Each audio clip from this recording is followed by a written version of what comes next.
Happy Saturday, Vol Nation. Hope everybody's having a great weekend so far.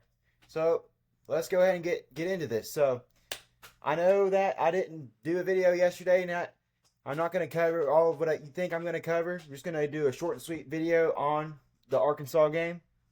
Now Heupel's interview that he went over that he was in, I think was it? Yeah, I think it was Tuesday. Some things we want to cover on that, and the game preview, and talking about it's already week 6, and there's been some pretty good Heisman candidates emerge. Jalen Miro, Travis Hunter, Cam Ward, Nico, and Ashawn Jenny, the running back out of Boise State. Now let's start with Heupel's interview. He mentioned he was asked about the bye. He said it was great. Uh, it was a mental break and a physical break for the players. Just recover from anything they were dealing with, injury wise. Anything you want to add on that? I know we got Lance Hurd and John Campbell both back at our left and our right tackle. Obviously, you saw the disaster that happened when Dane Davis stepped over at left tackle against Oklahoma. You got the forced fumble on our own 5 that Oklahoma recovers, and then it's good. Other than those two, so we get them back. Other than that, I mean, you get healthy, like you said. Apple said you get a break mentally, and then go into playing a feisty Arkansas team. Okay.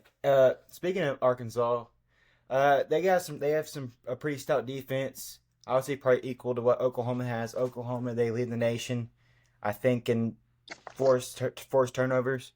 Um, this game is going to be the probably battle of turnovers. If Arkansas plans on winning this game, they have to win turnover battle. Same with Tennessee.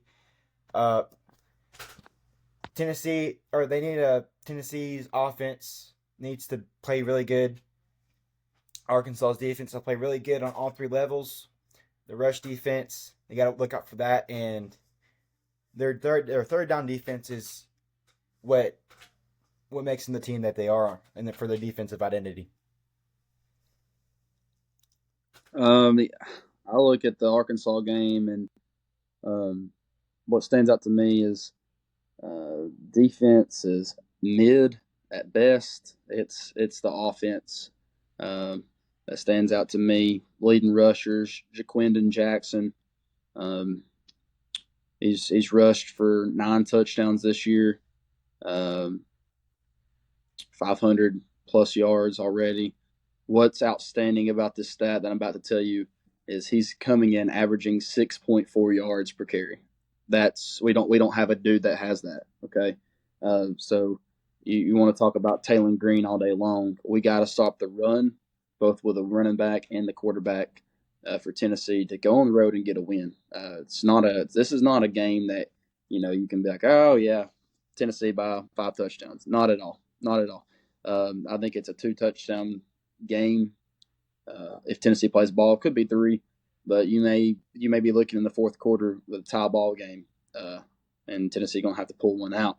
Don't want it to come to there. You look at Taylor Green though. On the other hand, 5 touchdowns, but also passing on the year, but also 5 interceptions. So he's 5 of 5 in that category. Not a great passer. He does extend plays out of the pocket. You look at the first touchdown against Texas A&M last week.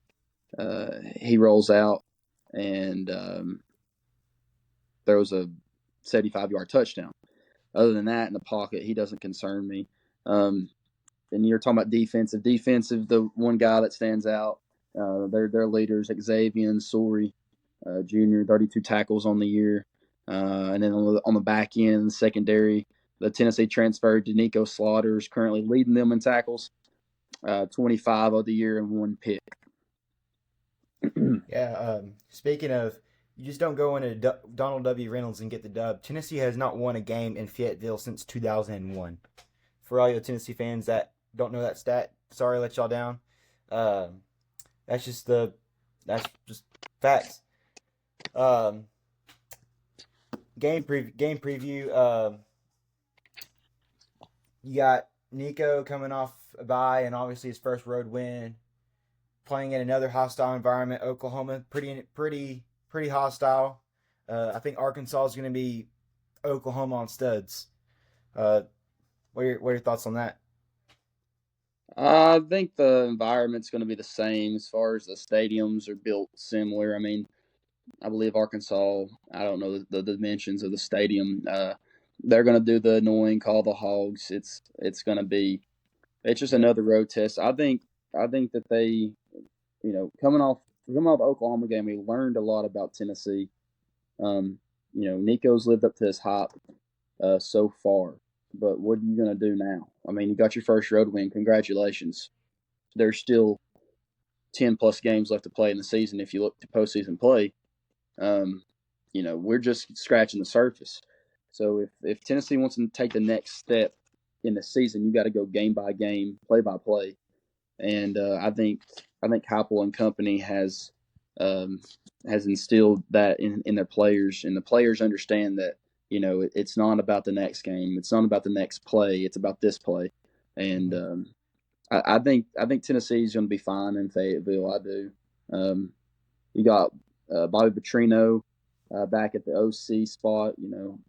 Used to coach, be a head coach, and I believe it was at Arkansas years and years ago. So you bring Petrino back, and he's got a talented offense. Arkansas's offense is really talented, but guess what? Tennessee's defense is more talented. Yeah, talked about Arkansas Stadium, how it just comparing to Oklahoma, their stadium capacity is around 76,000. So nothing compared to Neyland, because I mean Neyland is obviously is not a it's not a biased opinion, by the way. Not Neyland's just better.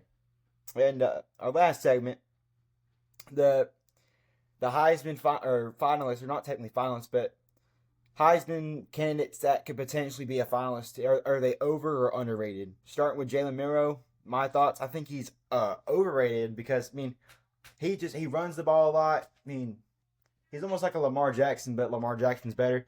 Um, if you're gonna throw the ball, throw it to someone else besides Ryan Williams. Uh, just if you're gonna be on a team, you gotta just obviously distribute the ball. Besides just distributing it to one person, because I think he's leading the team right now in touchdowns. Ryan Williams is I'm gonna the go. I'm gonna go with. I don't think he's overrated. I think he's as advertised. I think Jalen Milroe is to be a Heisman candidate, you have to have an impact on your team statistically and leading the team as in a leadership role. I think Jalen Milroe is without you got to do this. You got to look at a team and say, without this player, how good would they be? Without Jalen Milroe, Alabama would got beaten at home. Got beat by home to Georgia. They probably in a close game against South Florida. Who knows what happens there? So you go to Wisconsin on the road. Probably don't win by as much. I think Jalen Milroe is right now as a Tennessee fan. I'm worried about Jalen Milroe coming into Neyland Stadium. Let's call a spade a spade. I think he alone can win that game for them in Neyland. So Jalen Milroe to me is as advertised. I mean, I'm not saying he's going to win it, but I am saying that he's worthy of a Heisman. Mm-hmm. Travis Hunter, he's an athlete on both sides of the ball, plays cornerback and wide receiver. He made a really cool interception against I forget who it was, but he dove and he caught it. Uh, Obviously on this summer or last summer he was on the cover of College Football 25. Not that that means anything, but he's a pretty good athlete. I think he's underrated for sure. Yeah, I mean, Colorado gets the attention because Prime. I mean, Dion. Mm-hmm. I think Travis Hunter is a generational athlete. I think he's I saw a video of him playing basketball the other day, and he is as good as a basketball player as he is a football player. He couldn't be stopped. He could go play for Colorado right now on their actual basketball team. It's crazy. Um, yeah, he's worthy. He's worthy of the Heisman.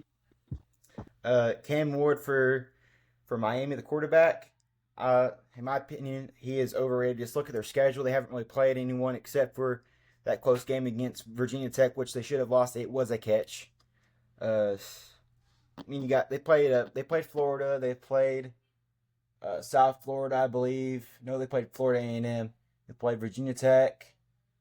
I forget who else, but their schedule hasn't really shown much to me. I think Cam Ward is.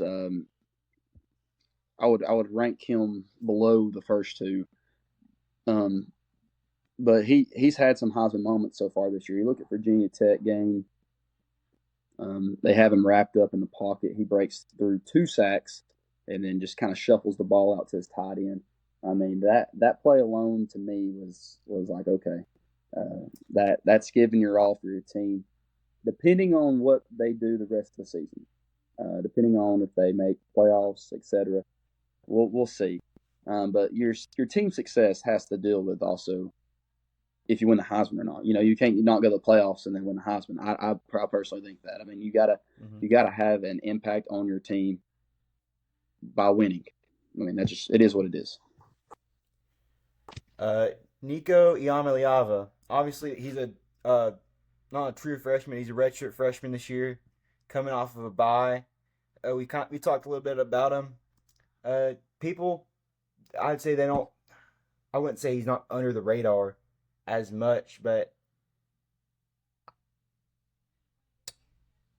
I don't really have much to say about him. But I just know that at this point, since we're at week 6, I just know he's underrated at this point.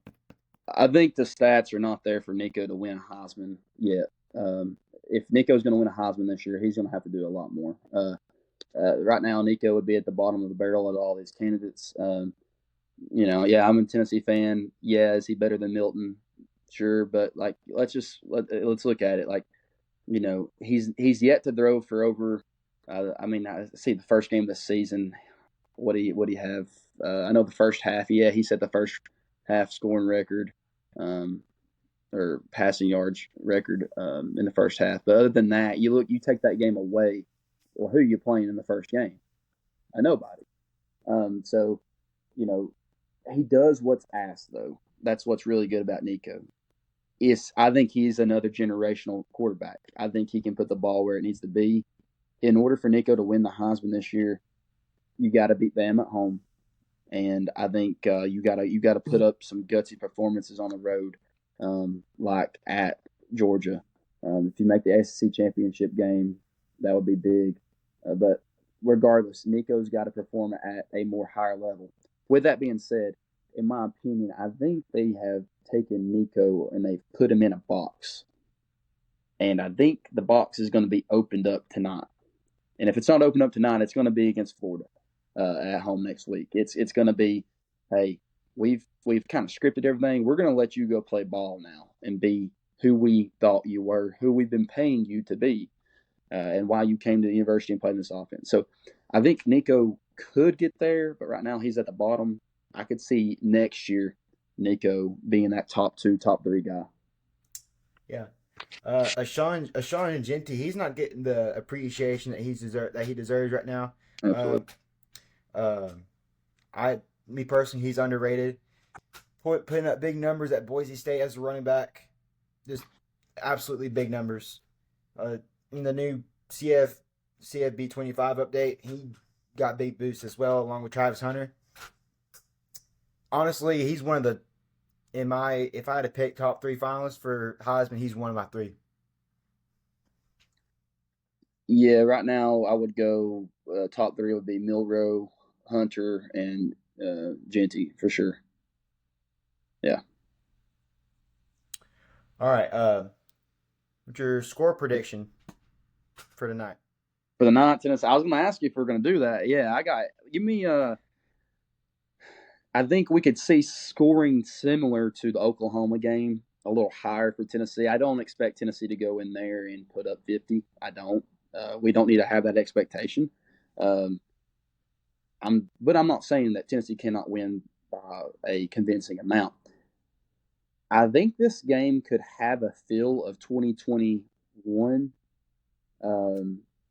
Missouri when we went to Missouri and we absolutely blew them out. Could be a 2022 LSU game, you know, with Jaden Daniels. Jaden Daniels was big with his legs, and we went in there and shut him down. Could this be another game like that? It could. It's going to have to be our defense, stopping Taylor Green. When Hawkins goes in with Oklahoma, look how we struggled with a dual threat quarterback. He is going to make plays tonight. We are going to have our, busted plays on defense. It's going to happen. It's football. Don't let one play just think we're going to lose the game. Seth. But with that being said, I got Tennessee score prediction. Let's get to the question. Tennessee. I'm going to go Tennessee 38. Arkansas. We'll go 13. Yeah, those are some pretty good reasons. Right now, I think ESPN bet has them at a 13.5 favorite. I think they cover this. I think they cover the spread.